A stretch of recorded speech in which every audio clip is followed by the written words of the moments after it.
So uh, let us start studying about the hydrogen. Unit 9. Hydrogen is the most abundant element in the universe and the third most abundant on the surface of Earth,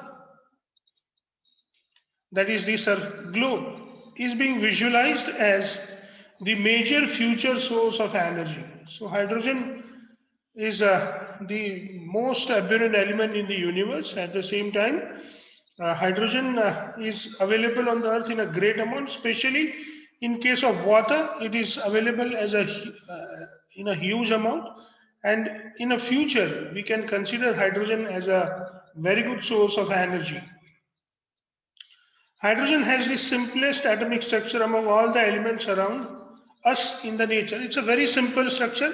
You know why we call it simplest? Because it does not have even a neutron in it. Just there is one proton present in the nucleus, and there is an electron around the nucleus. This is how we understand about the hydrogen. So this is what it is the case of the hydrogen, my dear students. So this is how we have hydrogen. In atomic form, it consists of only one proton and one electron, that's all. So it is the simplest atom. However, in elemental form, it exists as a diatomic molecule. You are very well aware that hydrogen has got its one electron. Both these electrons are shared with the other hydrogen. Let me do it nicely for you. This is how it goes. Both the hydrogen share its electron and they form hydrogen molecule, which is a diatomic molecule.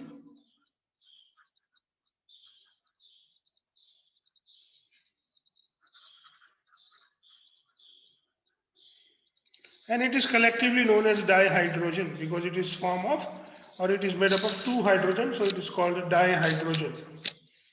It forms more compounds than any other element.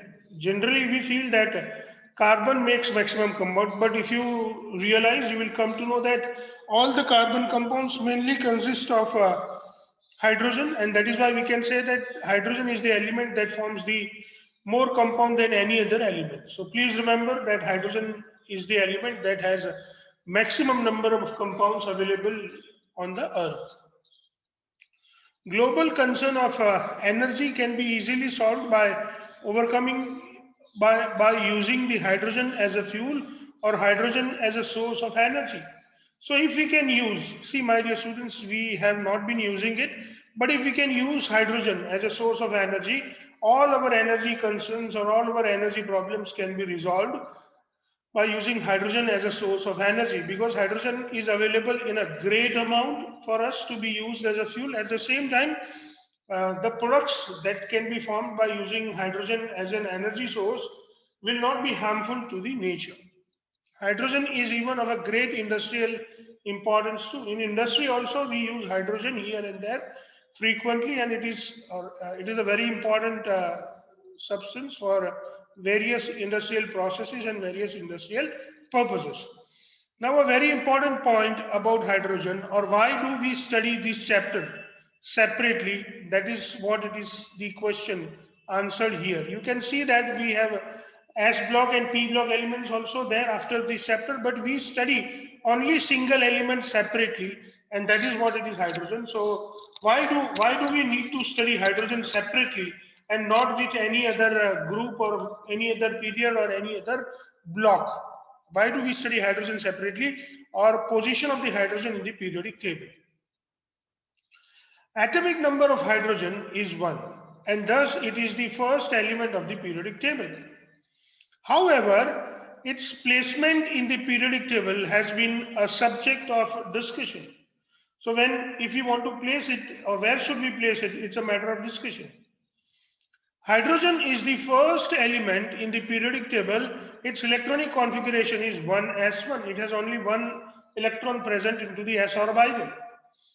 Its electronic configuration is similar to outermost electronic configuration ns1. That is for the group 1, you can say. or you can say alkali metals.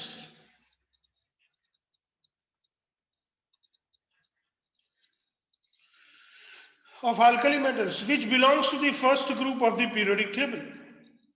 On the other hand, like hydrogens with NS2, like halogens, sorry, I made a mistake, like halogens with the outermost electronic configuration NS2, NP5, it is short by one electron to the corresponding noble gas electronic configuration, that is 1s2, that is helium. So if you want to make 1s1 and if you add one electron, it turns out to be 1s2, which is helium.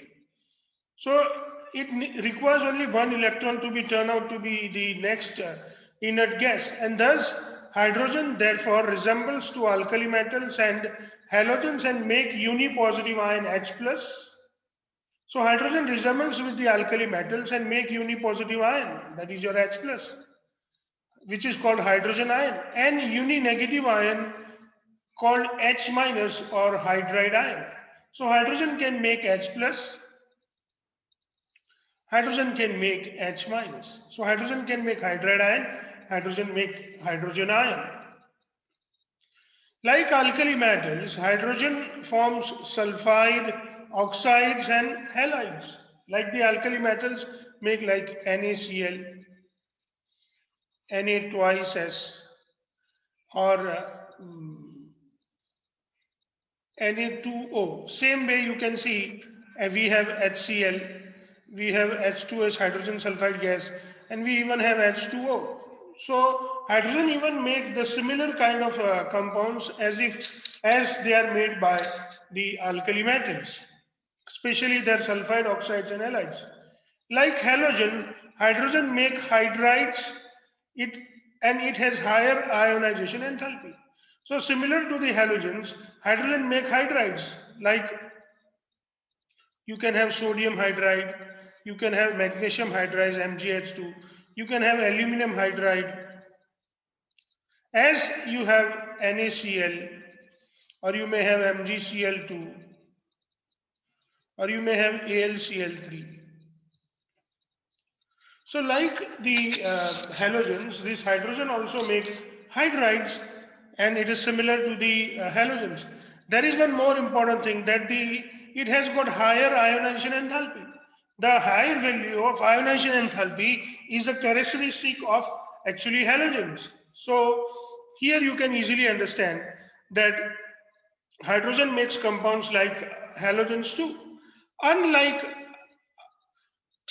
alkali metals, Unlike alkali metals, hydrogen has a high ionization enthalpy. You can see that as these alkali metals do not have a high ionization enthalpy, hydrogen has got high ionization enthalpy. Hydrogen does not possess metallic character in the normal conditions. Whereas these alkali metals are a pure form of metal, but hydrogen does not possess a metallic character. In terms of ionization enthalpy, if you look into the values of the various ionization enthalpy, for hydrogen, the ionization enthalpy value is 1312 kilojoule per mole. For lithium, it is 520 kilojoule per mole. And for fluorine, it is 1680 kilojoule per mole. Hydrogen resembles with halogen in case of the value of the ionization enthalpy. So, like halogens, hydrogen exists as a diatomic molecule like Cl2, like Br2, like I2, we have H2. So it resembles with the halogens in this manner. Its compounds are more likely to be covalent in nature. See, halogens make covalent compounds, and we have just seen that hydrogen also make covalent compounds by sharing its electron like HCl. So the compounds of hydrogens are also covalent in nature. But in terms of the reactivity, hydrogen is very different from the halogens, because halogens are highly reactive and hydrogen is not so reactive as halogens. So hydrogen has a low, in terms of reactivity, hydrogen has a low reactivity as compared to the halogens. Hydrogen has extremely small size. This is the very important characteristics, which is neither similar to the halogens nor similar to the alkali metals. If one electron is removed from the hydrogen atom, it exists as a nucleus or a proton, just single proton in the nucleus. So if you remove the electron from the hydrogen, this is the nucleus of hydrogen, which has got one proton, and this is one electron revolving around it.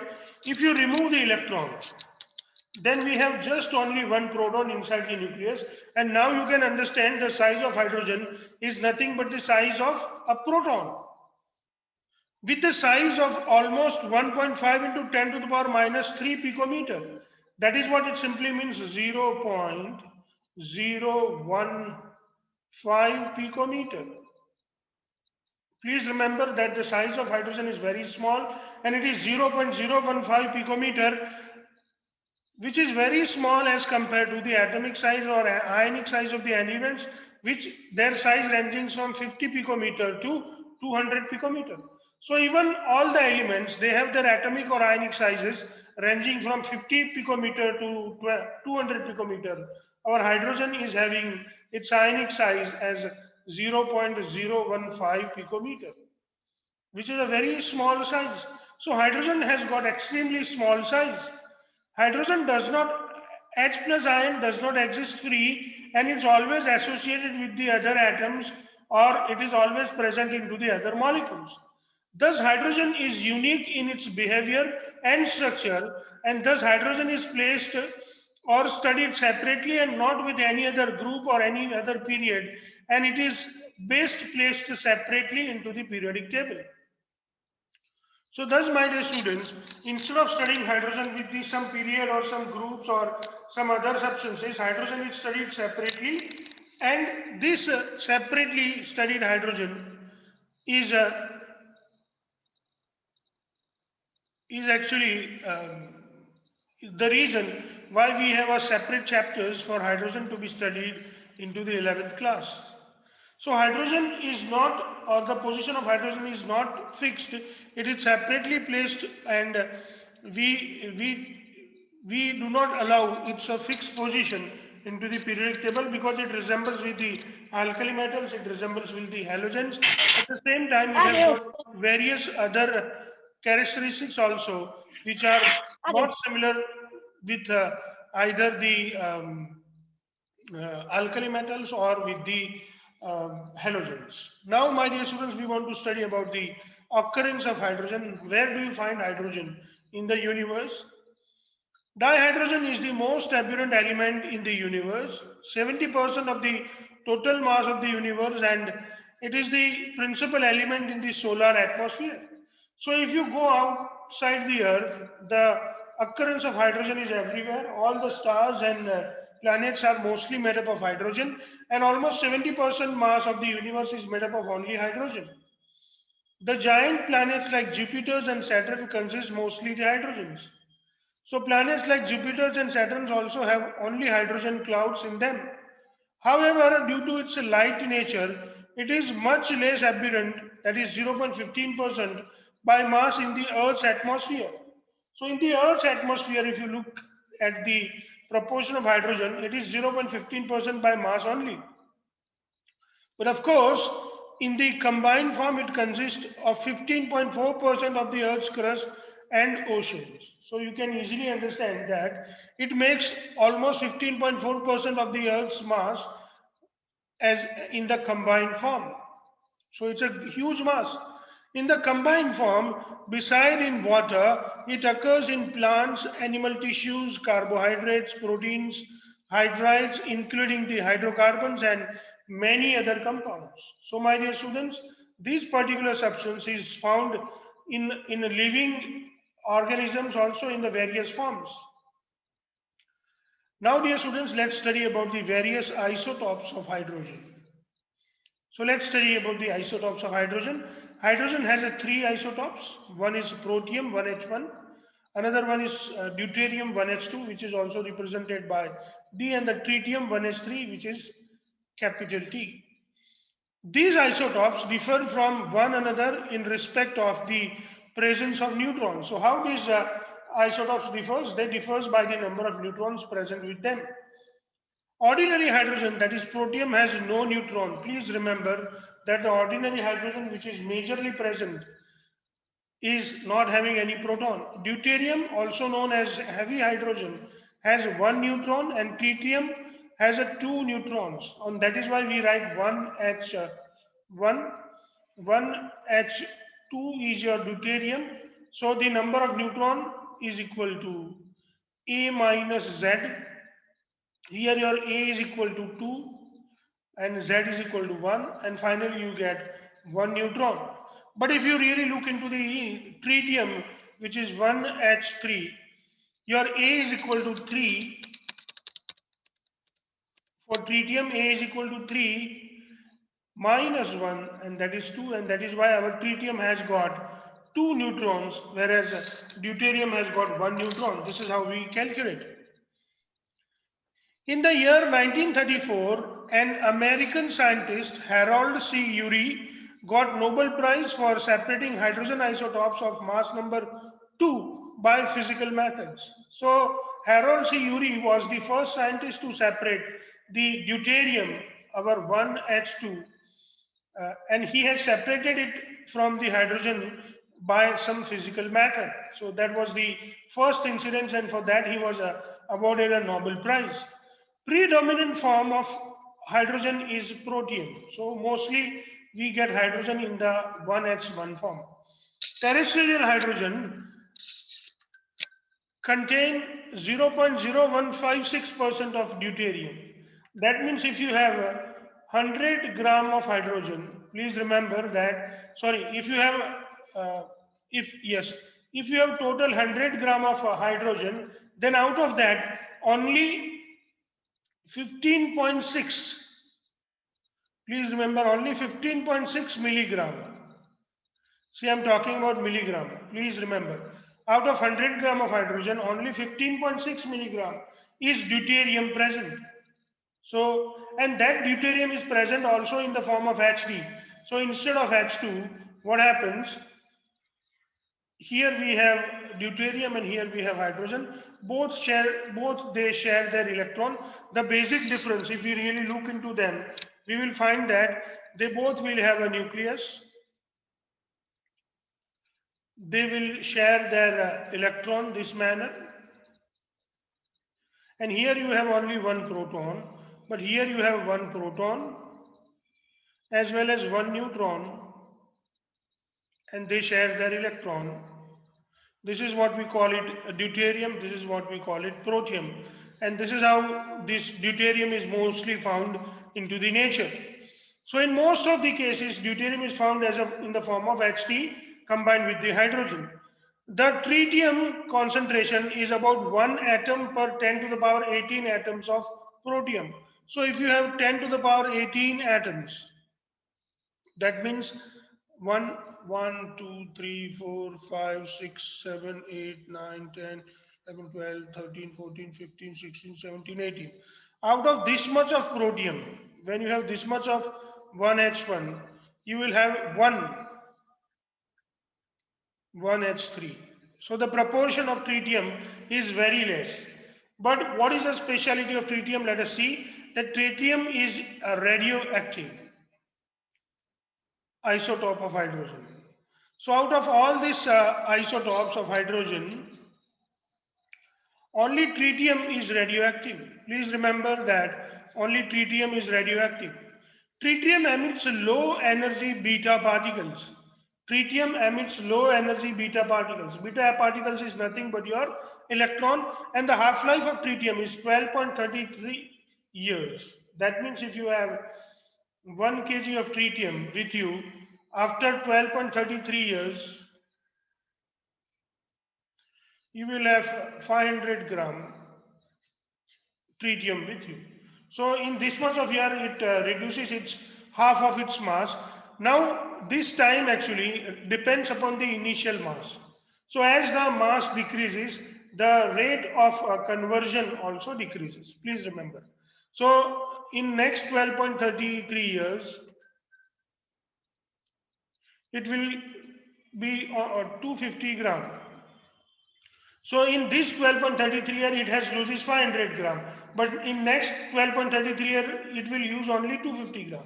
So this is how the rate decreases. Now you can understand it better. Since isotopes, since isotopes of hydrogen have same electronic configuration, all the isotopes of hydrogen have same chemical properties. Please remember that all the isotopes have same electronic configuration, and that is why these isotopes have same chemical properties. As these isotopes have different values of enthalpy of bond dissociation, they differs in their um, rates of chemical reactions. As these isotopes have different values of enthalpy of bond dissociation. Now, why they have same chemical properties, but their rate of reactions are different. So you may be asked the question that why the rate of various isotopes of hydrogen are different from each other. You can easily answer this question, my dear students, that the isotopes have different value of enthalpy of bond dissociation, and that is why they differs in the rate of chemical reactions. Once again, the various isotopes of hydrogens, they differ in the rate of their chemical reaction because these various isotopes of hydrogen have different value of enthalpy of bond dissociation, and that is why they varies in their rate of chemical reactions.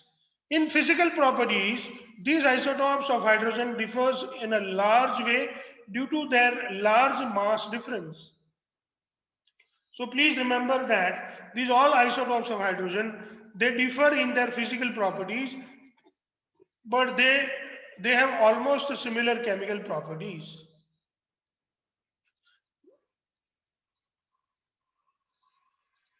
So this is how we study the basic difference between the isotopes of hydrogen. And now we want to study more about the compounds of hydrogen, which are known as the hydrides. So let us study the various compounds of hydrogen, which are known as the hydrides. So we want to study about hydrides. So first of all, let us see what is the definition of hydride. What is hydride? Let us see, or let us study the definition of hydride. Here you can see the definition of hydride on your screen. Let us study. Except noble gases, dihydrogen combines with almost all elements and produced binary compounds. These binary compounds are called hydrides. If E is the symbol of element, then hydrogen can make EHX type of hydrides, or it can make EMHN type of hydrides. Once again, EHX type of hydride, or it can make EMHN type of hydrides. Let us look at the example. For the hydride EHX type, we have examples like MgH2, NaH, AlH3, and for the hydride EMHN type, we have B2H6 type of hydrides. So we have the various types of hydrides, and that is what we have studied with the examples. Now we want to look into the uh, various types of hydrides. So you can see that we can classify the various types of hydrides in three major classes. One class is the ionic, saline, salt-like hydrides. Second class of hydride is covalent or molecular hydrides. And third kind of hydride is metallic hydrides or non-stoichiometric hydrides or interstitial hydrides. So these are the three major classes of hydrides that we should study. Please remember, my dear students, that the first class of hydride, that is ionic or saline hydrides, are the hydrides that is made from the S block elements, or made by combining hydrogen by combining with hydrogen by the S block elements. Whereas P block of elements, they make the covalent or molecular hydrides, and D and F block elements, they form the metallic or non-stoichiometric or interstitial hydrides. So that way even it is interesting to study about hydrides, and you can even understand that why our Mendeleev used those hydrides formula, because hydrogen is the element that combines with almost all the elements other than the noble gases, and at that time noble gases were not known, and that is why these hydrides of all the elements, or the formula for hydrides of all the elements, could be easily found out by Mendeleev. Now, my dear students, we will study each type of hydride in detail. So let us start studying about the first type of hydride, which is known as the um, salt-like hydride or saline hydride. Or so let us study about the first type of hydrides in detail. Let us move forward and study the ionic saline or salt-like hydrides. So ionic saline or salt-like hydrides are the hydrides which are formed by the elements of S block when they combine with hydrogen. They are stoichiometric hydrides. Stoichiometric means their proportion is fixed. They follow they follow the law of fixed proportion.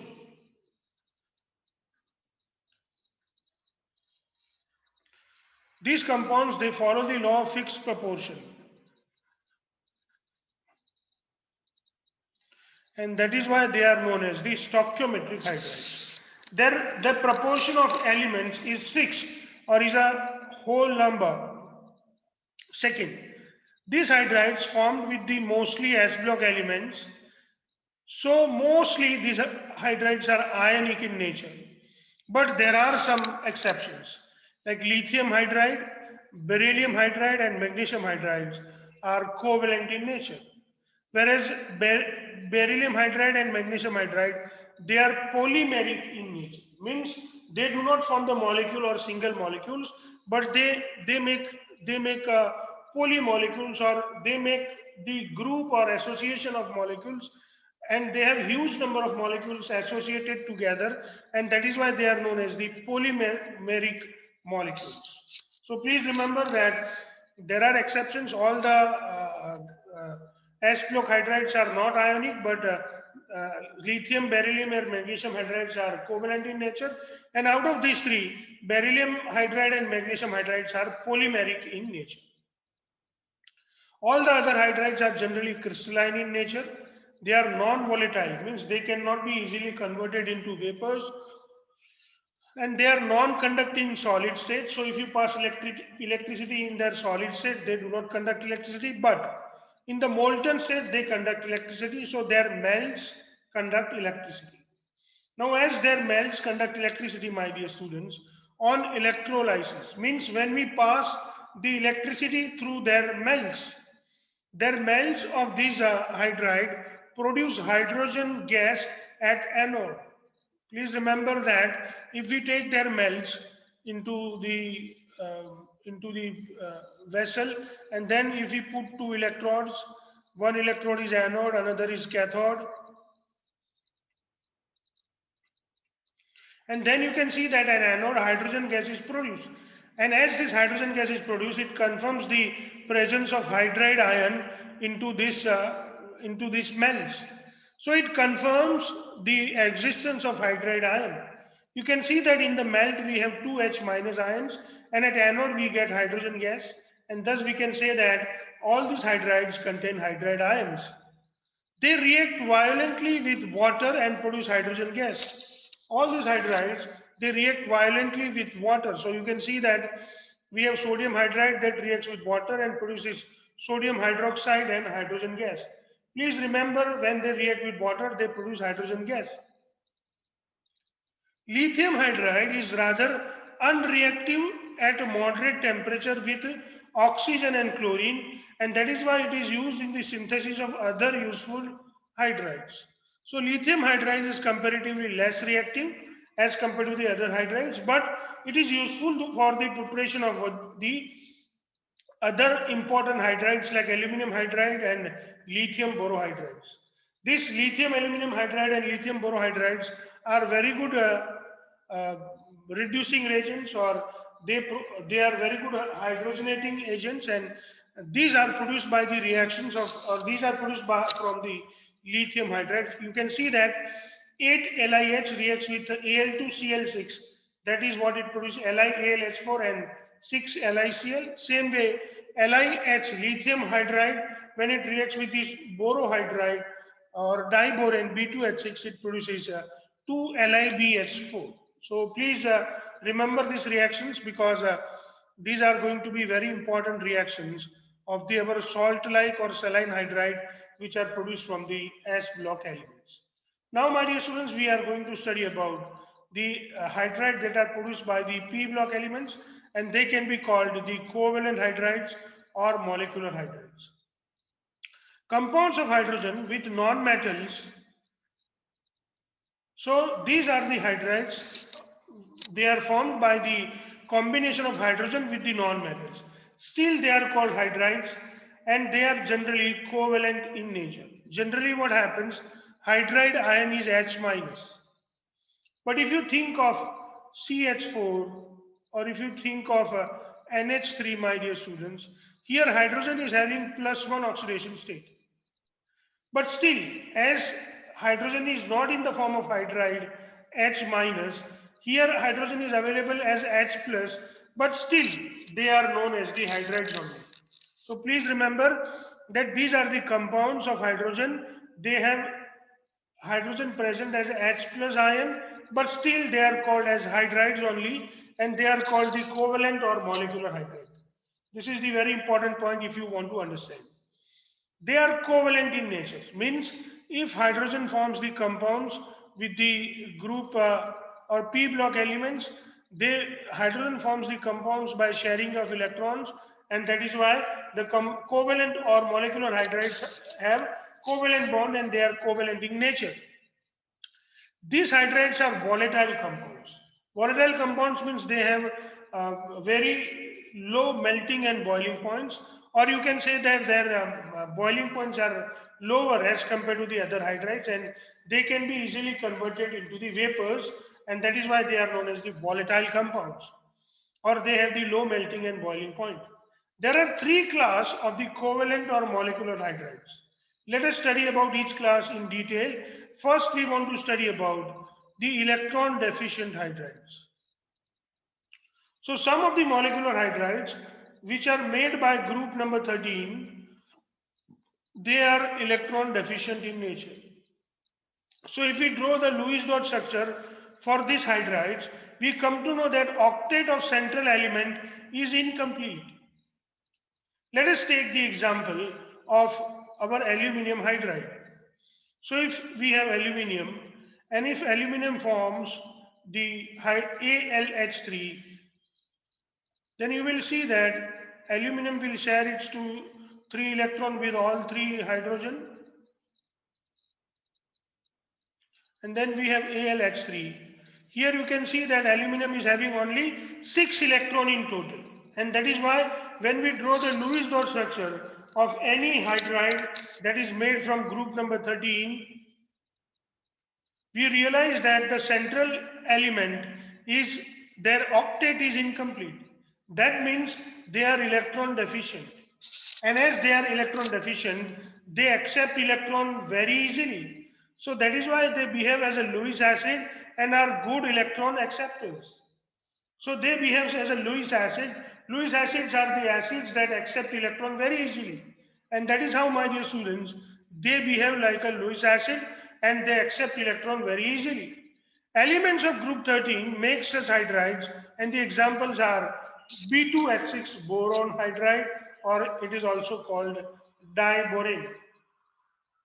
The second class of hydride is known as the electron precise hydride. Let us understand about the electron precise hydride and what does it mean.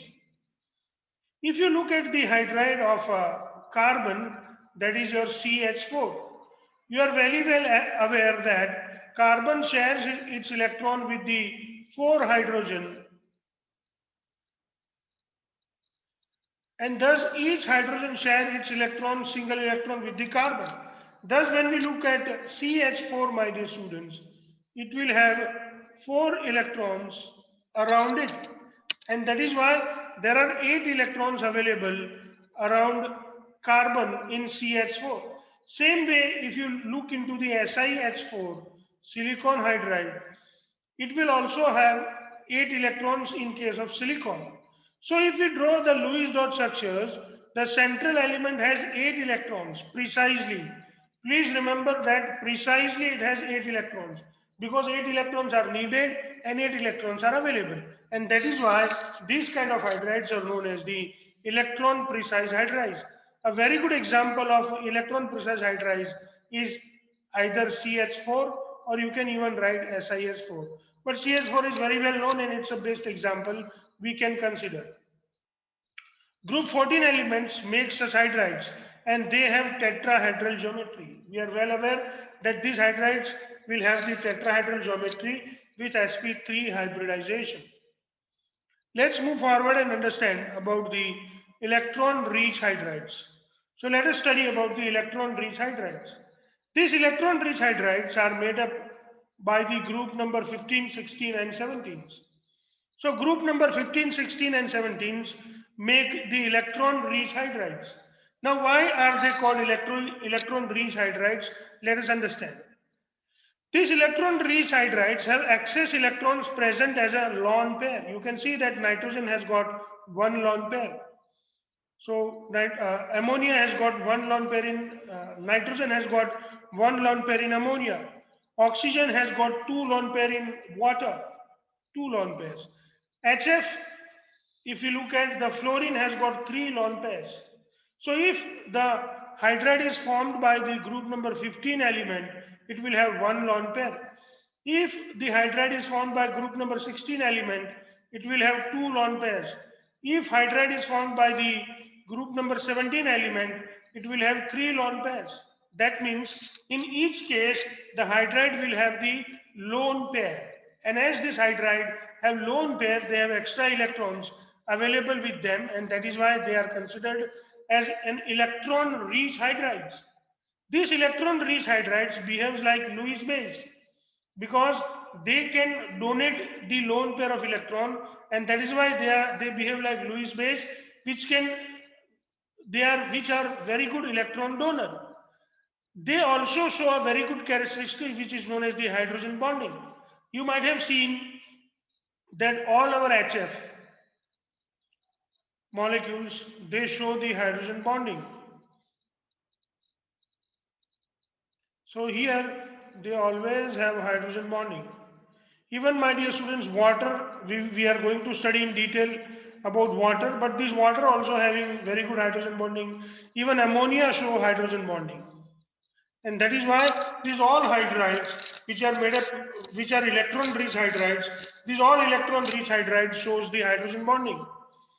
And that is why they have associations of molecules, and the association of molecule is possible for these hydrides due to the hydrogen bonding. So now this is how we study about the second class of hydrides, which were known as the molecular or covalent hydrides. Now we want to study the third class of hydrides, or third group of hydrides which are known as the metallic hydrides, or they are known as the non-stoichiometric hydrides, or they are known as the interstitial hydrides. So let us understand about this class of hydrides. Please remember that D block elements and F block elements make such kind of hydrides. So please remember that these hydrides are made by D block elements, lanthanoids and actinoids, that is F block elements. Please remember that group number 7, 8 and 9. Remember that group number 7, 8 and 9, they do not make hydrides. Group number 7, group number 8 and group number 9, they do not make hydrides. Let me make you aware about this group number. See, potassium, calcium. Then you have scandium, titanium, vanadium, chromium, manganese, iron. So this is 1, 2, 3, 4, 5, 6, 7, 8, and then you have cobalt, which is 9. So these elements, they never make any hydrides. Please remember that group number 7, 8, 9 do not make hydrides. Even this group number 6, out of this group number 6, only chromium makes hydrides. So let us study. Out of group number 6, only chromium make hydrides, CRH. But 7, 8, 9 group element, they do not make hydrides. These hydrides conduct heat and electricity, not so good as their parent metal, but still they conduct heat and electricity. So these non-stoichiometric or interstitial um, or metallic hydrides, they conduct electricity, but the conduction of electricity is not so good as their parent metal atoms. They are non-stoichiometrics. Now, what is the meaning of non-stoichiometric? That means they are deficient in hydrogen and they do not follow the law of constant proportion. Please remember. They are called non-stoichiometric. Why are they called non-stoichiometric? Because they do not follow the law of constant proportion. You can see that proportion may vary and that proportion is not a whole number. You can see that LaH 2.87. Actually, this is lanthanum hydride. So all the lanthanoids make this kind of hydrides, LaH, and that is what it is. Hydrogen proportion is 2.87, not a whole number ratio. YbH2, H2.55, titanium H 1.5 to 1.8, that ranges. Zirconium hydride, that hydrogen ranges from 1.3 to 1.75. Vanadium hydride, where the proportion of for one vanadium hydrogen proportion is 0.56%. Uh, with nickel hydride, it is the proportion ranges from 0.6 to 0.7. For one palladium, you can see the palladium hydride. The proportion of hydride varies from 0.6%, 0.6 to 0.8. So here these hydrides, they do not follow the law of constant proportions and they are known as the non-stoichiometric hydrides. Earlier it was believed that these hydrides are interstitial hydrides. Now what is that? So we know that suppose there is uh, these are all the metal kernels. Now you can see that when these metal kernels or when these metals are arranged, you have always some small gaps present into them. These small gaps are known as the interstitial sites, my dear students. These gaps are known as the interstitial sites. Interstitial sites.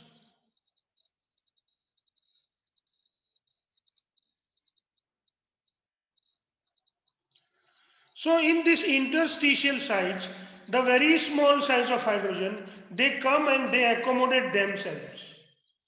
Earlier it was believed that all these hydrogens, they come and put themselves into these interstitial sites and they do not harm the crystal of metal. They do not change the metallic crystals. That is what it was earlier believed. Let us read it once again. Earlier, it was believed that these hydrides are interstitial hydrides and take interstices in the metallic lattice and there is no distortion. Distortion means change. There is no distortion in the metal lattice. According to the recent studies, hydrides of nickel, palladium and cerium and actinium, they follow this rule. Other hydrides have lattice of different form than these parent metal atoms. So when it comes to the nickel, palladium, cerium and actinium hydride, they are perfectly like the old idea. And this hydrogen comes and leaves into their interstitial sites and their metallic lattice has not been changed. But when it comes to the other hydrides, we have seen, my dear students, that in all these hydrides, these hydrogens comes and stay into the interstitial sites and their own metallic lattice, their structure of the metallic lattice has been found changed according to the recent studies. So this is how the new recent studies says that they are not purely interstitial hydrides, but still most of the metallic hydrides are interstitial hydrides, and hydrogen takes their interstitial sites. For some, they change their lattice structures. For others, they do not change their lattice structures. That is what we need to understand here. Other hydrides have lattice of different form than their parent metal hydrides. Some metals absorbs hydrogen. Please remember, my dear students, that there are some metals which absorbs hydrogen. In the 10th standard, you might have seen that we generally use these kind of compounds which are known as the unsaturated compounds, and we allow them to react, or we allow them to undergo a process with hydrogen in the presence of nickel catalyst, which we write it as NiH2. This nickel, or if we have platinum metal, or if we have palladium metal, Pd, this metal actually absorbs the hydride. In their small interstitial sites, hydrogen can be absorbed and stored. Please remember, the metals like nickel, palladium, platinum, they absorb hydrogen. And as they absorb hydrogen on their surface, palladium, they are used as a hydrogen storage. So if you have hydrogen, what you need to do, you need to just pass this hydrogen gas on the surface of these metals like platinum or palladium. This hydrogen gas will be absorbed, and when you heat them, this hydrogen gas comes out. And this is how to store this hydrogen. These metals can be used as a hydrogen storage. These metals gives hydrogen for as a source of energy, and that is why these metals can be used as a source of energy, or hydrogen can be used as, or these hydrides of platinum and palladium can be used as a source of energy. These hydrides of platinum and palladium can be used as a catalyst, or it can be used as a reagent for hydrogenation. You have just seen that to add hydrogen, we use this platinum or palladium metal because they already have hydrogen absorbed in them, and that is why they provide hydrogen. At the same time, they also provide the surface on which the chemical reaction takes place, and that is why these metals or these hydrides of platinum and palladium can also be used as a source of energy. It can be also used as a catalyst. It can be also used as a reagent for hydrogenation, and these Pt and Pd metals can be used as a storage of hydrogen. So this is how, my dear students, we finish our discussion about the hydrides. Now we shall take a small break, and then after 10-15 minutes, I will share the link once again with you, and then we can go further for the next class. So after 10-15 minutes, we shall get back. I should share the link with you soon, uh, and we will meet. Now, if you have doubts, you can ask me.